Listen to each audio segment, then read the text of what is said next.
mo ako sa bahay ko, huwag kang magkakamaling kakantihin mo ko. Hindi kita uurungan. Hindi kita uurungan. Ito pala ang totoong nangyari sa likod ng viral video sa Japan na kinasasangkutan ng ating mga kababayan. Hindi ko kinakampihan ng Hapon. Plastic daw ako. Hindi ko taga siya kinampihan sa ginawa niya. Kasi minumura niya yung Hapon na 81 years old sa ginagawa niyang mali.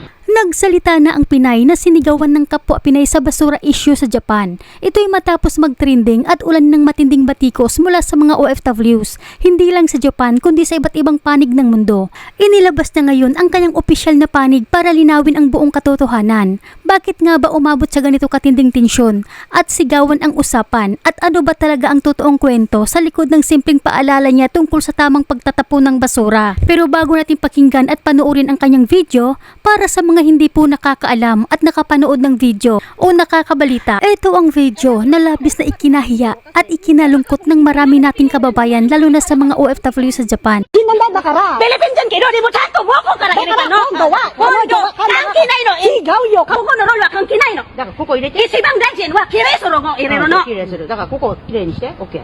だって聞こえないさっきから話しましたの。聞こえない？なあ。Kaya ko nga tinatanong sa'yo kasi baka ako hindi mo alam, kaya pinapaliwanag ko. Bahala ka magkaroon sa sarili mo. Bahala.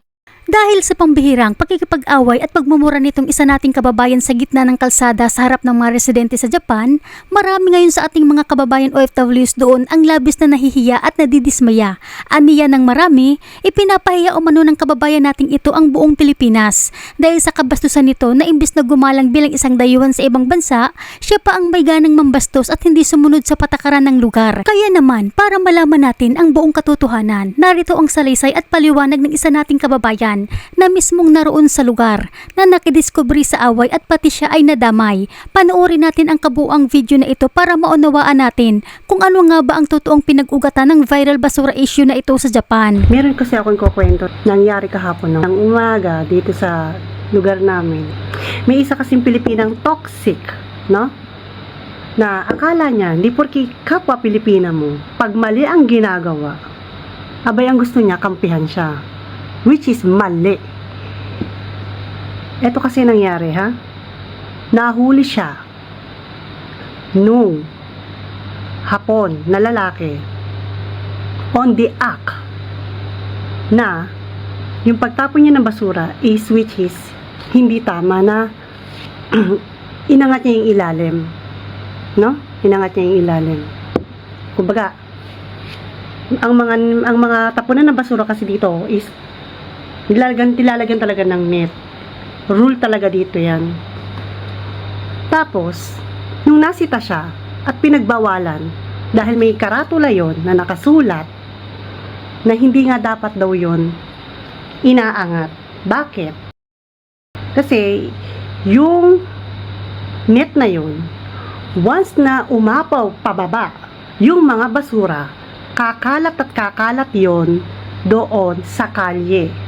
Pag kumalat sa kalye yon at nadatnan yon ng pipick up ng truck ng basura, magagalit doon is yung nagpipick up ng mga basura, which is yung truck driver. No? Itong putang inang ano natin, kapwa Pinay na namin na nakapit bahay ko dito ngayon, minasama pa ako.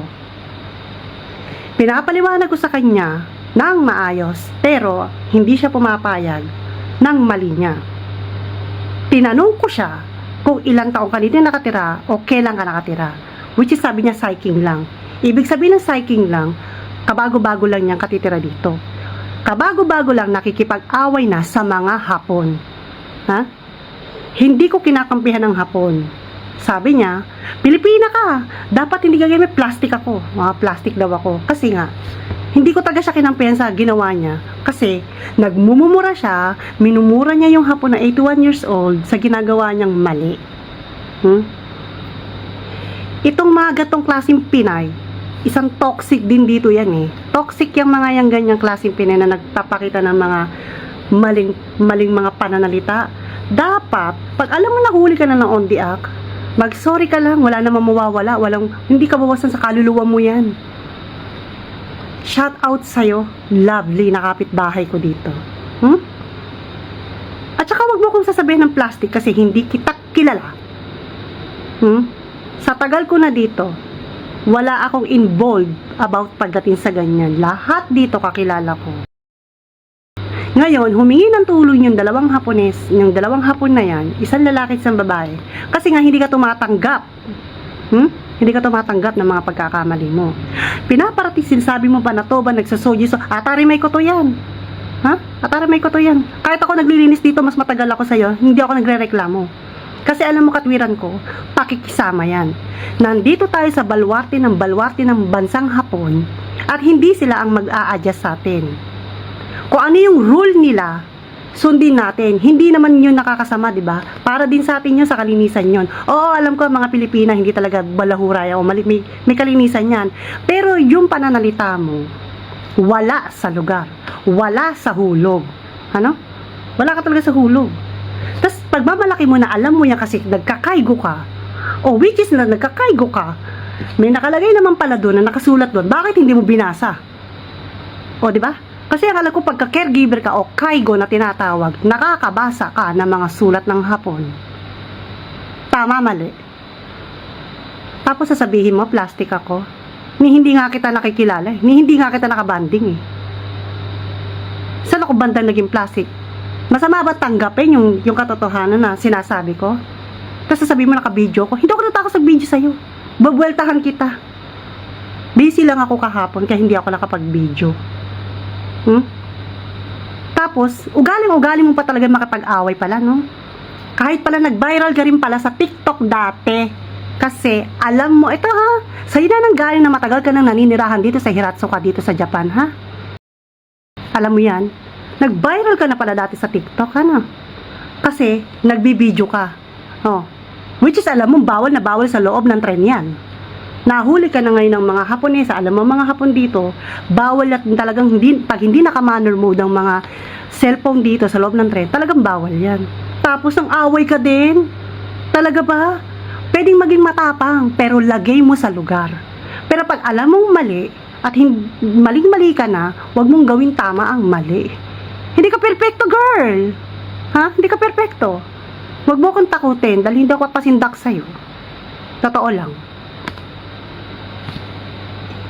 Sasabihan mo ako ng ganon?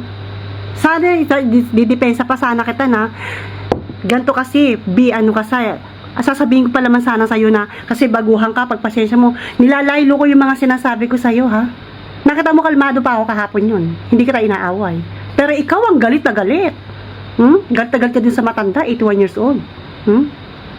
Tsaka yung kaharap mo, hindi ka pinatulan ng Haponesa, ha? Tsaka yakuza yun, ha? Dati yakuza yun. Hindi ka pinatulan, di ba? Kasi nga loka-loka ka. Hindi ka tumatanggap ng pagkakamali. Tapos yung sinasabi sa'yo na, sa susunod, ganun na nga daw ang gawin mo.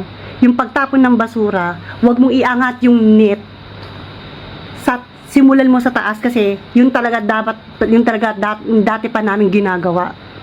Wala ka pa. Baguhan ka lang dito. Ano gusto mo? Yung mga taong matatagal na dito ang mag-a-adjust sa'yo. Mura ka ng mura kung ano nung masasamang pananalita ang mga sinasabi mo. Hindi ka nahihiya. Hindi ka nahihiya. Kahit sugudin mo ako sa bahay ko, huwag kang magkakamali, kakantihin mo ako. Hindi kita uurungan. Hindi kita uurungan. Tangina, magsasalita ka ng mga masasakit ng mga tao dito. Humingi lang sa akin yun ng saklolo yung dalawang tao para maunawaan mo. Pero hindi ka talaga tumatanggap ng unawa. Ano ka? Kami mag-a-adjust sa'yo dito. At saka yung sinasabi mo, nililinis mo yung mga hagdanan. Dapat lang yun kasi alam mong bakit? Wala ka pa dito, ginagawa ko yan. Pero hindi ako nagre-reklamo. Kasi masarap maglinis. Masarap maglinis. Masarap makisama. 16 years ako dito, naninirahan. Wala akong nakagalit about sa basura sa ganyan. Tapos sasabihin mo na nagkakaigo ka at matagal ka na dito. Hindi yun ang pinupunto. Alam mo, di ba? Ayaw mo kasi sumanggap ng pagkakamali. Ang pinupunto doon yung ginawa mo. So, sinasabi ko ngayon dun sa Hapon, baka hindi kasi nila alam, ganyan kasi baguhan nga. Pero hindi. Talaga naman, ang gusto mo talaga, para kang gusto mo may away, may war. Hindi dapat ganun, girl. Pagka tayo baguhan lang, una nakakatira lang natin dito, makikisama tayo. Hindi yung para tayong laging lalaban ng gera. Hindi ganun. Pwedeng maging matapang, pero ilalagay sa lugar. Pero pag alam natin mali tayo sa sarili natin, humingi tayong dispensa. Kasi hindi ka marunong tatanggap pagka mali, ha? Hayop lang yun, dumagan yun. Hayop lang ang dating mo. Ganun yun. Sugod-sugod ka? Tapos ang bunganga mo, buong danchi. Ganyan ang bunganga mo. Abot hanggang kabilang bakod ng mga kapitbahay namin. Pati mga bahay-bahay sa kabilang kalye, alam na alam. Huwag mo akong hamunin. Hindi porke hindi kita pinatulan kahapon, which is nangangahulugan na duwag ako sa'yo. Hindi kita pinatulan dahil wala ka sa hulog. Ang mga sagot mo, wala sa hulog. Wala ka sa hulog eh. Pero huwag mo akong kakantiin. Sinasabi ko sa'yo, hindi kita kakantiin, pero sinasabi ko sa'yo, pag hindi mo binago yung pag-uugali mo dito, mapapalayas ka kahit may pambayad ka. May pambayad ka? Papalayas ka. Ako ang sabi sa'yo. Tayo nandito para makisama sa mga Hapon. Kung ano yung sinasabi nila at yung rule nila, napakasimple lang naman sundin yun eh. Hindi kawalan. Yung sa ginagawa mo, parang sa edad mong yan, hindi ka nahihiya. Nag-iskandaloso ka sa labas.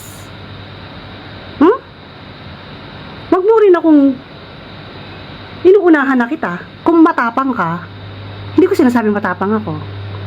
Magkakabulagaan talaga tayo. Hindi kita aatrasan.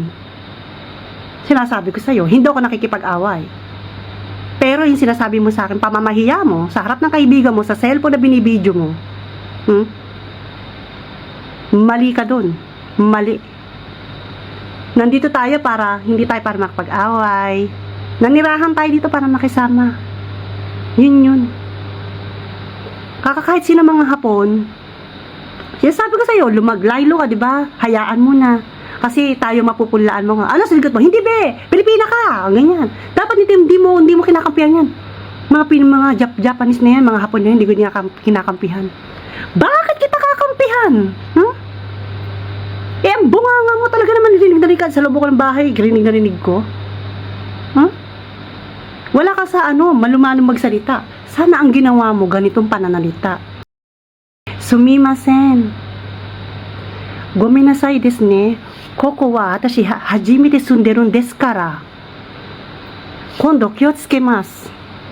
Di tapos. Diba? Tapos ang usapan yan. Kasi marunong naman tumanggap ng mga Hapon eh. Pag nalaman nila, ganun pala, magsasorry yan sa'yo. Ako nagsasabi sa'yo.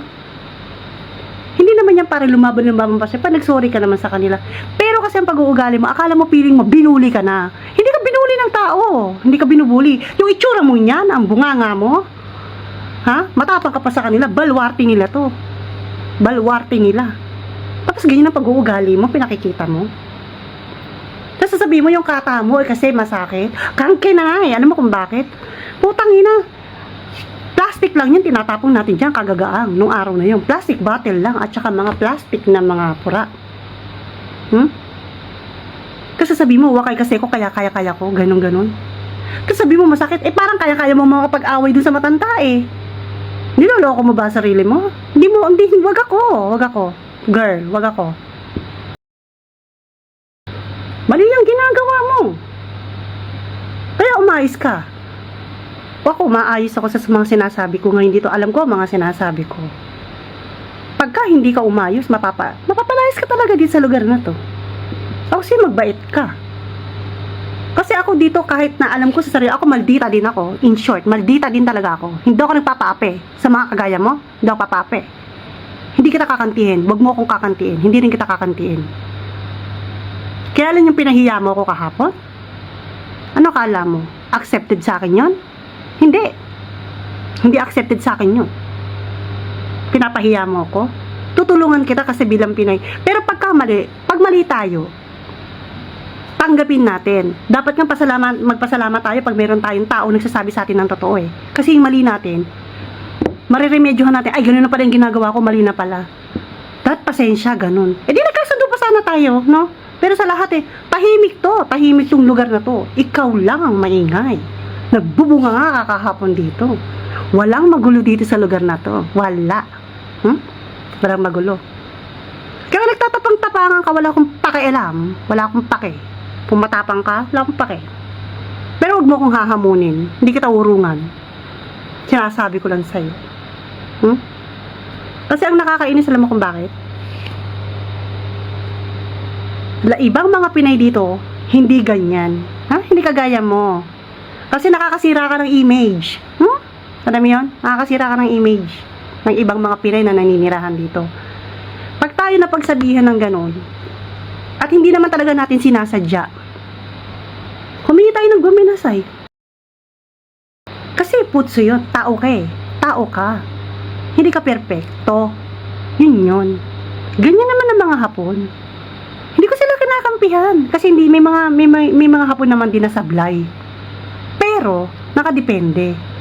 Yung tao na nakita ko sa'yo, nakita mo naman hindi naman ganyan naman pananta sa'yo. Pero ikaw talaga galit na galit ka.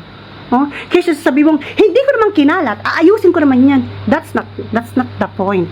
Yung punto doon, hindi mo nga sa susunod, hindi mo pwedeng angatin yun sa susunod na tapon mong basura. Pero ano sinabi mo? Konorol, mamuranay. At si mamuranay, gagawin mo gusto kong gawin. Aba, naghahamon ka. No, talagang parang gusto mo ng gulo. Kasi ang ingay ng bunganga mo kahit na kampante na yung sinasabi ko. Kaya tinan mo, tinalikuran kita kahapon, di ba? Busy akong tao pero hindi ako mahilig sa ganito. Pero dahil sa ginawa mo, hindi ako papayag. Gaganyanin mo ako. Huwag ka magkamali. Hindi kita urungan. Sa totoo lang, hindi kita urungan. Huwag mo akong kakantiin. Hindi kita kakantiin, pero huwag mo akong susubukan. Lovely. Magkapit bahay tayo ngayon. Huwag mo akong subukan. Hindi ako nakikipag-away. Pero yung sinabi mong plastic ako, na para akala mo, nakilala mo ako na matagal. Wala akong plastic na tinatago. Ugali ko to, at hindi ko to babaguhin. Marunong ako sumunod sa mga patakaran ng Hapon. Alam ko yan. Kaya dapat tayo, pag tumatanda tayo, ganito yan pag tumatanda, hindi dapat tayo tumatandang paurong. Ganun yun. Kasi nakakaskandalusa, Pilipina, nag-aaway, ganun, di ba? Nakakahiya.